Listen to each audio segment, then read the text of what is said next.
दोस्तों, आज के इस वीडियो में हम बात करेंगे पति पत्नी के बारे में। पति पत्नी के रिश्ते में एक दूसरे को समझना और समय रहते एक दूसरे का साथ देना कितना ज़रूरी है, आइए जानते हैं इस कहानी में। तुम्हारी प्लेटलेट्स गिर रही थी और उल्टियाँ भी हो चुकी थी। आईसीयू में थी, थैंक गॉड। बच्चे वक्त रहते अस्पताल ले आए, वरना ड्यूटी डॉक्टर मेरी तरफ हिकारत से देख रहे थे। मैं किसी अजनबी सा शून्य में खो गया। तुमने कभी अपनी बीमारी, दर्द, तकलीफ को मेरे सामने नहीं दिखाया और ना ही काम करने में लापरवाही की, और मैं यही समझता रहा कि सब ठीक है। शादी के बाद से ही तुम्हारी यह सपनों को मुट्ठी में कैद करने की बातें मुझे बचकानी, बेबुनियाद लगती। रियल लाइफ से दूर की बातें थी वो।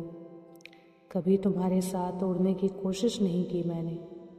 तुमने घर बाहर की जिम्मेदारी से मुझे मुक्त कर दिया, तो मैं आराम तलब होता चला गया। चाय, टॉवल, कपड़े, खाना सब हाथ में देती थी तुम। जब मैं ऑफिस से घर आता, चाय पिलाती और मैं अपने दोस्तों से मिलने निकल जाता। उस दिन मुझे बुखार था तो मेरी तीमारदारी में लग गई थी। खुश भी थी कि मैं अब तुम्हारे साथ पास रहूँगा, कुछ देर ही सही। पर बुखार उतरते ही मैं काम पर निकल गया। तुम्हारा उतरा चेहरा आज भी मेरे सामने है। मुझे सब ढकोसला लगता है, टेंशन लेना, परेशान होना, बच्चों को एक्स्ट्रा एक्टिविटी में भाग दिलाना, उनके लिए भाग दौड़ करना। तुम अपने सपनों व भावनाओं को मार कर मेरे साथ हर क्षण खुशी से बिताना चाहती थी। निर्विकार सा मैं काम में ही डूबा रहता, या कभी समय मिलता भी तुम मित्र, नाते, रिश्तेदार ही मेरे लिए विशेष रहे। तुम मुझे मेरी जिम्मेदारी समझाती, कभी झुंझलाकर लड़ भी पड़ती थी, पर 2 ही मिनट बाद मेरी टाई ठीक करने लगती और मैं तुम्हें धकियाता हुआ ऑफिस के लिए निकल जाता। क्या जाने तुम पर क्या बीतती होगी। जब तुम छुट्टी वाले दिन मेरे सिर की तेल मालिश करती तो मुझे अपनी किस्मत पर नाज होता, लेकिन तुम्हारी चाट की फरमाइश पर तुम्हें चटोरी बोल दिया था और वो तुम्हारी आखिरी फरमाइश साबित हुई। उसके बाद से तुमने मुझसे कभी कोई चीज़ नहीं मांगी। तुम्हारे आंसू जैसे मेरी ईगो को ही बूस्ट करते, और मैं सोचता औरतें आंसू लाकर पुरुषों को डराने की कोशिश करती हैं, पर मैं फंसूंगा नहीं। तुम्हारे निष्काम कर्तव्य पालन का नतीजा यह हुआ कि बच्चे तुमसे जुड़ते गए और मुझसे दूर होते गए। जब दोनों का रिज़ल्ट या मेडल लाते तो सबसे पहले तुम ही लाकर दिखाते। मेरे परिवार वाले भी तुमसे हमेशा खुश ही रहते थे। मेरी बहनों को भी स्नेह परिवार की आशा तुमसे ही रहती थी। तुम्हारी गुहार मेरी माँ सुनती भी थी, बस वहाँ तुम मन हल्का कर सकती थी।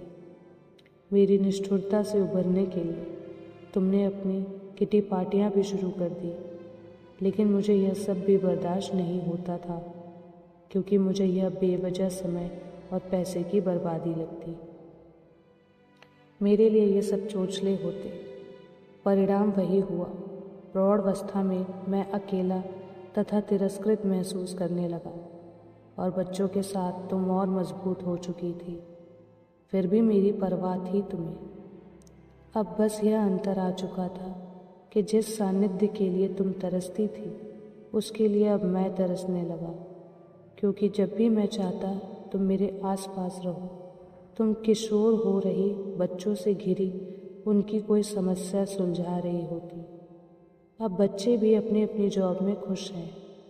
इतने सालों की चुप्पी, या यूँ कहें तिरस्कार से तुम खुद को सिमटा चुकी थी। तुम्हें 3 दिन से चढ़ रहे बुखार को भी देख नहीं पाया। वो जब रविवार को बेटा घर आया तो उसने तुम्हें एडमिट करवाया। अब तो बच्चों को भी मैं हर पहल को उनकी माँ को नकराने वाली वस्तु लगने लगा हूँ, लेकिन मैं जानता हूँ कि तुम मुझे अकेला छोड़कर नहीं जाओगी। जिंदगी भर मैं खुद को तृप्त समझता रहा और तुम तृषित रही। आज मैं तृषित हूँ, तुम तृप्त दिखाई दे रही हो। दोस्तों, इस कहानी के ज़रिए हम पति पत्नी के रिश्ते के बारे में बात कर रहे हैं। ये रिश्ता बहुत ही नाजुक लेकिन बहुत अनमोल होता है। इस रिश्ते को हमेशा सच्ची ईमानदारी और प्यार से निभाएं। इसी के साथ अगर आपको वीडियो पसंद आए तो वीडियो को लाइक, शेयर, सब्सक्राइब ज़रूर करें। मिलते हैं अगली कहानी में। धन्यवाद।